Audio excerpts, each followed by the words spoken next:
નમસ્કાર મિત્રો, જય હિન્દ। હું છું ડીની ચૌધરી। ફરી એકવાર આપ સર્વેનું સ્વાગત છે આપ સૌની સહિયારી યુટ્યુબ ચેનલ ડીઆર ગુજરાતીમાં। તો મિત્રો, આ વિડીયોની અંદર ખાસ વાત કરીશું કે પોલીસ કોન્સ્ટેબલ ભરતી 2025ની જે શારીરિક કસોટી પૂર્ણ થઈ ગઈ છે અને એના પછી શારીરિક કસોટીનું જે રિઝલ્ટ પણ આવી ગયું છે અને સાથે સાથે પીએસઆઈ અને એલઆરડી બંને માટેની જે લેખિત પરીક્ષાઓની તારીખ પણ જાહેર થઈ ગઈ છે। તો અત્યારે તમામ મિત્રો તૈયારીમાં લાગી ગયા છે અને ઘણા બધા મિત્રો અત્યાર સુધી તૈયારી નહીં કરી હોય, હવે જે નવે નવું સ્ટાર્ટ કરવાના છે એમના માટે ખાસ અગત્યનું છે કે જે મિત્રો એલઆરડીની ઓફિશિયલ વેબસાઇટ છે એની ઉપર નવો જે સંપૂર્ણ સિલેબસ છે એની મિત્રો વિગતો મૂકી દેવામાં આવી છે।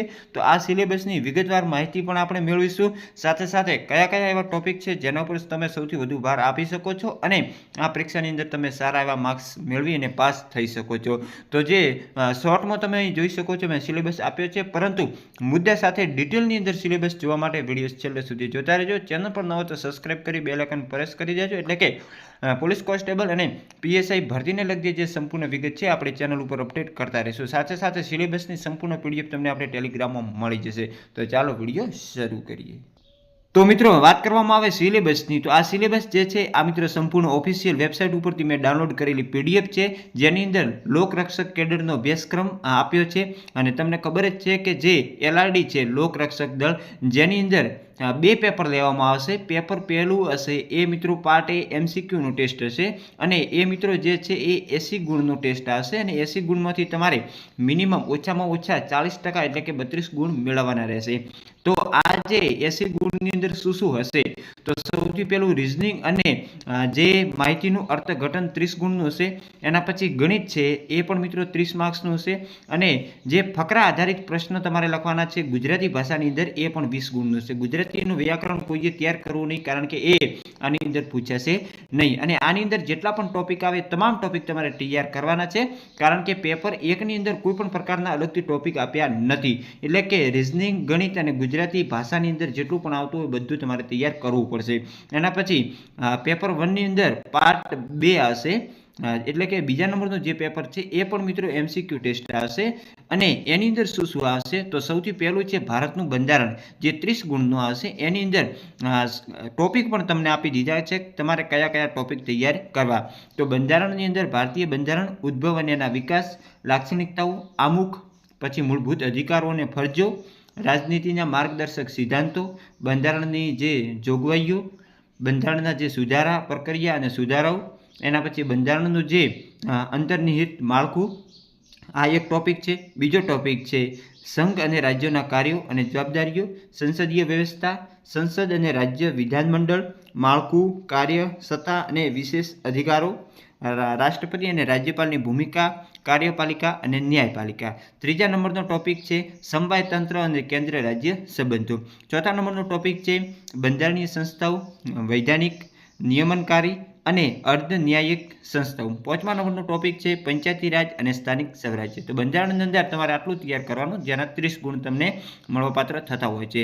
એના પછી બીજા નંબરનો ટોપિક છે current affairs, science and technology, general knowledge, જેના 40 માર્ક્સ છે। કરંટ અફેરની અંદર રોજ જે નવી નવી ઘટનાઓ બને છે એ સંપૂર્ણ તૈયાર કરવાની રહેશે અને વિજ્ઞાનની અંદર ખાસ તમને ટોપિક આપી દીધા છે। પહેલા નંબરનો ટોપિક છે કે ખાદ્ય સામગ્રીના પ્રાપ્તિ સ્થાનો અને આહારના ઘટકો, પાક ઉત્પાદન અને વ્યવસ્થાપન, પછી અન્ન સ્ત્રોતોમાં સુધારણા। બીજા નંબરનો ટોપિક છે સજીવોના લક્ષણ, સજીવોમાં વિવિધતા, પોષણ, અનુકૂલન, સજીવોના વિવિધ અંગો, તંત્રો અને સજીવોનું સંરક્ષણ। પછી ત્રીજા નંબરનો ટોપિક છે આપણી આસપાસ થતા ફેરફારો, ભૌતિક અને રાસાયણિક ફેરફારો। એના પછી આગળનો ટોપિક ચોથા નંબરનો છે અંતર, ગતિ, બળ, દબાણ, ઘર્ષણ, ગુરુત્વાકર્ષણ, કાર્ય અને ઉર્જા, એટલે કે જે ફિઝિક્સ, ભૌતિક વિજ્ઞાન છે। પછી વિદ્યુત અને પરિપથ, વિદ્યુત પ્રવાહની તેની અસરો। છઠ્ઠા નંબરનો ટોપિક છે કુદરતી અને કૃત્રિમ રેસા, કાપડ અને પ્લાસ્ટિક। સાતમા નંબરનો કેમિસ્ટ્રીનો ટોપિક છે એસિડ, બેઝ અને ક્ષાર। પછી આઠમા નંબરનું છે ચુંબક, ઉષ્મા, ધ્વનિ, દહન, ધાતુ, અધાતુ, કોલસો અને પેટ્રોલિયમ। નવમા નંબરનો ટોપિક છે જે મિત્રો ખાસ જીવ વિજ્ઞાનનો છે, સૂક્ષ્મજીવો, સ્વાસ્થ્ય, શરીર, રોગ અને તેના કારણો। દસમા નંબરનો ટોપિક છે હવા અને તેનું બંધારણ, પવન, વાવાઝોડું, ચક્રવાત, હવામાન અને આબોહવા અને હવાનું પ્રદૂષણ।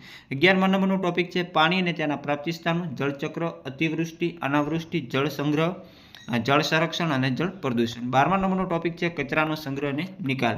13મા નંબરનો ટોપિક છે ભૂમિ જંગલ તેનું મહત્વ, કુદરતી સ્ત્રોતો, ઉર્જાના સ્ત્રોતો, જૈવ ભૂ રાસાયણિક ચક્રો. 14મા નંબરનો ટોપિક છે તારાઓ અને સૂર્યમંડળ. અને છેલ્લો ટોપિક છે પર્યાવરણ અને તેની જાળવણી, પ્રદૂષણ અને એનું નિયંત્રણ.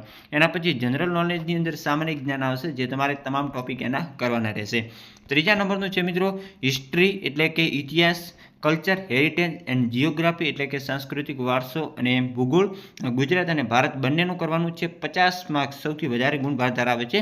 ઇતિહાસની અંદર તમારે કયા કયા ટોપિક કરવાના છે? તો સિંધુ ખંડની સભ્યતા, વૈદિક યુગ, જૈન અને બૌદ્ધ ધર્મ, ગણરાજ્યો અને પ્રથમ મગધ સામ્રાજ્ય, મધ્ય એશિયા સાથેનો સંપર્ક અને તેના પરિણામો, હરિઅંક, નંદ, મૌર્ય, શૃંગ, કણ્વ, શક, કુષાણ, સાતવાહન, ગુપ્ત, હર્ષવર્ધન, પલ્લવ, ચાલુક્ય, ગુર્જર, પ્રતિહાર, ચૌલ, પાલ, દિલ્હી સલ્તનત, મુઘલ સામ્રાજ્ય, વિજયનગર સામ્રાજ્ય, મરાઠા અને અન્ય ભારતીય રાજાઓ તથા રાજવંશો, તેના શાસકો, વહીવટતંત્ર, આર્થિક સામાજિક પરિસ્થિતિ, ધર્મ, સાહિત્ય, કલા અને સંસ્કૃતિ. આ તમામ ટોપિક કરવાના રહેશે. ભારતમાં યુરોપિયન વેપાર કંપનીઓનું આગમન અને સર્વોચ્ચ માટેનો તેમનો સંઘર્ષ. પછી ભારતમાં કંપની શાસન, 1857નો બળવો અને ભારતની અંદર બ્રિટિશ તાજનું સીધું શાસન, ભારતની સ્વતંત્ર માટેની ચળવળ અને સ્વતંત્રિક પ્રાપ્તિ તથા આઝાદી પછીનું ભારત. પછી 19મી તથા 20મી સદીમાં ભારતમાં જે ધાર્મિક અને સામાજિક સુધારા અંગેના આંદોલન થયા એના વિશેનું.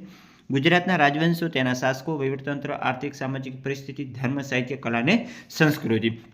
એના પછી સાંસ્કૃતિક વારસાની અંદર ભારત અને ગુજરાતનો સાંસ્કૃતિક વારસાની અંદર કળા સ્વરૂપો, પછી સાહિત્ય, શિલ્પો, સ્થાપત્ય, સંગીત, નૃત્ય ઇત્યાદિ એટલે કે વગેરે.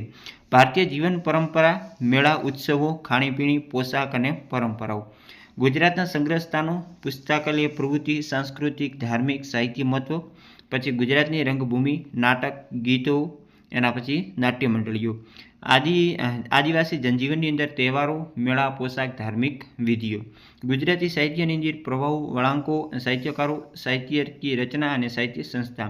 ગુજરાતના તીર્થસ્થાનો અને પર્યટન સ્થાનો.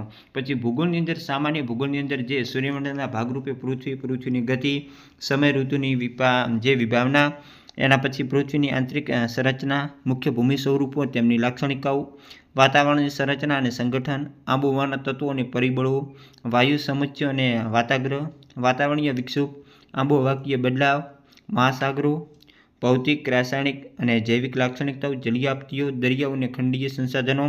પછી ભૌતિક ભૂગોળની અંદર માનવ જે મુખ્ય પ્રાકૃતિક વિભાગની અંદર ભૂકંપ, ભૂસ્ખલન, ચક્રવાત, પૂર તથા અન્ય કુદરતી આફતો, વિવિધ આબોહવા પ્રદેશો, કુદરતી વનસ્પતિ, રાષ્ટ્રીય ઉદ્યાન અને અભયારણ્ય, જમીનના મુખ્ય પ્રકારો, ખડકો અને ખનિજ.